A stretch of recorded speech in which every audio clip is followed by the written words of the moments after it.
1893 ಅಮೆರಿಕಾದ ಒಂದು ವೇದಿಕೆ. ಒಬ್ಬ ಅಪರಿಚಿತ ಭಾರತೀಯ ಸನ್ಯಾಸಿ. ಅವನಿಗೆ ಯಾರೂ ಪರಿಚಯವಿಲ್ಲ. ಅವನ ಬಳಿ ಹಣವಿಲ್ಲ. ಅವನಿಗೆ ಮಾತನಾಡಲು ಅವಕಾಶವೂ ಖಚಿತವಾಗಿಲ್ಲ. ಆದರೂ ಅವನು ವಿಶ್ವದ ಎದುರು ನಿಂತಿದ್ದಾನೆ. ಅವನು ಬಾಯಿ ತೆರೆದ ಕ್ಷಣ ಇತಿಹಾಸವೇ ನಿಂತಿತು. Sisters and brothers of America. ಸಭೆ 2 ನಿಮಿಷ ನಿಂತು ಚಪ್ಪಾಳೆ ತಟ್ಟಿತು. ಒಬ್ಬ 30 ವರ್ಷದ ಭಾರತೀಯ ಯುವಕ ಪಾಶ್ಚಾತ್ಯ ಜಗತ್ತನ್ನು ಮಂತ್ರಮುಗ್ಧ ಮಾಡಿದ ದಿನ ಅದು. ಆದರೆ ಪ್ರಶ್ನೆ ಏನು ಗೊತ್ತಾ? ಅವನು ಅಲ್ಲಿ ಹೇಗೆ ತಲುಪಿದ? ಅವನು ಬಾಲ್ಯದಲ್ಲಿ ದೇವರನ್ನು ಅನುಮಾನಿಸಿದ ಹುಡುಗ. ಬಡತನ ಕಂಡು ಅತ್ತ ಯುವಕ. ಭಾರತ ಮಲಗಿದೆ ಎಂದು ಕಿರುಚಿದ ಸನ್ಯಾಸಿ. ಇವನೇ ಸ್ವಾಮಿ ವಿವೇಕಾನಂದ. ಇದು ಕೇವಲ ಭಾಷಣದ ಕಥೆಯಲ್ಲ. ಇದು ಒಳಗಿನ ಶಕ್ತಿಯನ್ನು ಜಾಗೃತಿಸಿದ ಜ್ವಾಲೆಯ ಕಥೆ. ಇಂದು ನಾವು ಕೇಳಿಕೊಳ್ಳಬೇಕು, ನಾವು ಜಗತ್ತನ್ನು ಹೇಗೆ ನೋಡುತ್ತಿದ್ದೇವೆ? ಪ್ರತಿಸ್ಪರ್ಧಿಯಾಗಿ ಅಥವಾ ಸಹೋದರನಾಗಿ? ನಾನು ಹೆಮ್ಮೆ ಪಡುವ ಧರ್ಮ ಜಗತ್ತಿಗೆ ಸಹಿಷ್ಣುತೆ ಕಲಿಸಿದ ಧರ್ಮ. ಸಹಿಷ್ಣುತೆ ಅಂದ್ರೆ ಏನು?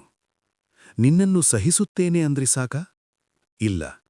ವಿವೇಕಾನಂದರು ಹೇಳಿದ್ದು ಸರ್ವಧರ್ಮ ಸತ್ಯವೇ. ನಾವು ಕೇವಲ ಸಹಿಸೋದಲ್ಲ, ನಾವು ಸ್ವೀಕರಿಸಬೇಕು. ನಿನ್ನ ಸತ್ಯ ನಿನ್ನ ದಾರಿಯಲ್ಲಿ, ನನ್ನ ಸತ್ಯ ನನ್ನ ದಾರಿಯಲ್ಲಿ, ಆದರೆ ಗುರಿ ಒಂದೇ. ಹಾಗೆ ವಿಭಿನ್ನ ನದಿಗಳು ಸಮುದ್ರ ಸೇರುತ್ತವೆ. ಒಂದು ಕಪ್ಪೆ ಬಾವಿಯಲ್ಲಿ ಹುಟ್ಟಿತು. ಅದೇ ಅದರ ಜಗತ್ತು. ಒಂದು ದಿನ ಸಮುದ್ರದ ಕಪ್ಪೆ ಬಂತು.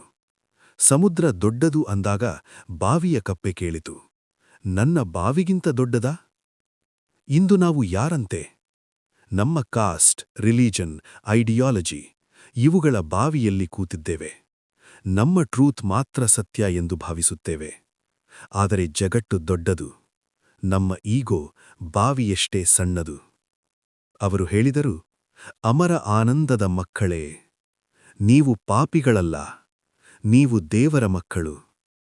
ನಮ್ಮ ಸಮಾಜ ನಮಗೆ ಹೇಳುತ್ತದೆ, ನೀನು ಬಲಹೀನ, ನೀನು ಅಸಹಾಯ, ನೀನು ತಪ್ಪು ಮಾಡಿದವನು. ಆದರೆ ವಿವೇಕಾನಂದರು ಕೂಗಿದರು, ಓ ಸಿಂಹಗಳೇ, ಕುರಿಗಳೆಂದು ಭ್ರಮೆ ಬಿಟ್ಟು ಎದ್ದೇಳಿ. ನೀವು ದೇಹ ಅಲ್ಲ, ನೀವು ಆತ್ಮ. ದೇಹ ಸಾಯುತ್ತದೆ, ಆತ್ಮ ಸಾಯುವುದಿಲ್ಲ. ಯಾಕೆ ಕೆಲವರು ಸುಖದಲ್ಲಿ ಹುಟ್ಟುತ್ತಾರೆ? ಯಾಕೆ ಕೆಲವರು ದುಃಖದಲ್ಲಿ? ಅದು ದೇವರ ಕ್ರೂರತೆಯಲ್ಲ, ಅದು ಕರ್ಮದ ನಿಯಮ. ಪ್ರತಿ ಕ್ರಿಯೆಗೆ ಪರಿಣಾಮ ಇದೆ. ಇದು ಪನಿಷ್ಮೆಂಟ್ ಅಲ್ಲ, ಇದು ಲರ್ನಿಂಗ್ ಪ್ರಾಸೆಸ್. ನಮ್ಮ ಪ್ರೆಸೆಂಟ್ ನಮ್ಮ ಪಾಸ್ಟ್ ಆಕ್ಷನ್, ನಮ್ಮ ಫ್ಯೂಚರ್ ನಮ್ಮ ಪ್ರೆಸೆಂಟ್ ಡಿಸಿಷನ್. ದೇವರನ್ನು ಪ್ರೀತಿಸುವುದು ರಿವಾರ್ಡ್ಗಾಗಿಯಲ್ಲ. ಹಿಮಾಲಯದ ಕಥೆ. ರಾಜನು ಎಲ್ಲವನ್ನೂ ಕಳೆದುಕೊಂಡ. ಆದರೆ ಹಿಮಾಲಯ ನೋಡಿದಾಗ ಹೇಳಿದ, ನಾನು ಇದನ್ನು ಪ್ರೀತಿಸುತ್ತೇನೆ. ಇದು ನನಗೆ ಏನೂ ಕೊಡಲ್ಲ, ಆದರೆ ಇದು ಭವ್ಯ. ಹಾಗೆ ದೇವರನ್ನು ಪ್ರೀತಿಸಬೇಕು. ಬಿಸ್ನೆಸ್ ರಿಲೇಶನ್ಶಿಪ್ ಆಗಿರಬಾರದು, ಪ್ಯೂರ್ ಲವ್. ಜನರು ಕೇಳುತ್ತಾರೆ, ಇದು ಐಡಾಲ್ ವರ್ಷಿಪ್ನಾ? ವಿವೇಕಾನಂದರು ಹೇಳಿದರು, ಚಿತ್ರ ದೇವರಲ್ಲ, ಅದು ಕಾನ್ಸಂಟ್ರೇಷನ್ ಟೂಲ್. ನಾವು ಮೆಂಟಲ್ ಇಮೇಜ್ ಇಲ್ಲದೆ ಯೋಚಿಸಲು ಸಾಧ್ಯವೇ? ಕ್ರಾಸ್, ಮಾಸ್ಕ್, ಟೆಂಪಲ್ ಎಲ್ಲ ಸಿಂಬಲ್ಸ್. ಆದರೆ ಗುರಿ ಸಿಂಬಲ್ ಅಲ್ಲ, ರಿಯಲೈಸೇಷನ್. ಒಂದು ಧರ್ಮ ಇತರರನ್ನು ಗೆಲ್ಲಬೇಕಾ? ಇಲ್ಲ. ಸತ್ಯ ಎಲ್ಲ ಧರ್ಮದಲ್ಲಿದೆ. ಯೂನಿವರ್ಸಲ್ ರಿಲಿಜನ್ ಎಲ್ಲರನ್ನೂ ಅಪ್ಪಿಕೊಳ್ಳುವ ಧರ್ಮ. ಸೇಂಟ್ ಮತ್ತು ಸಿನ್ನರ್ ಇಬ್ಬರಿಗೂ ಸ್ಥಳ. ವಿವೇಕಾನಂದರ ಸಂದೇಶ ಏನು? ಮಾನವನು ತಪ್ಪಿನಿಂದ ಸತ್ಯಕ್ಕೆ ಹೋಗುವುದಿಲ್ಲ, ಕೆಳಸತ್ಯದಿಂದ ಮೇಲಿನ ಸತ್ಯಕ್ಕೆ ಹೋಗುತ್ತಾನೆ. ಪ್ರತಿ ಆತ್ಮ ಹದ್ದು, ಅದು ಎತ್ತರ ಏರುತ್ತದೆ. ನೀವು ಯಾರು? ಬಲಹೀನರ? ಇಲ್ಲ, ನೀವು ಅಮರ ಆನಂದದ ಮಕ್ಕಳು. ಎದ್ದೇಳಿ, ಬಾವಿಯಿಂದ ಹೊರಬನ್ನಿ.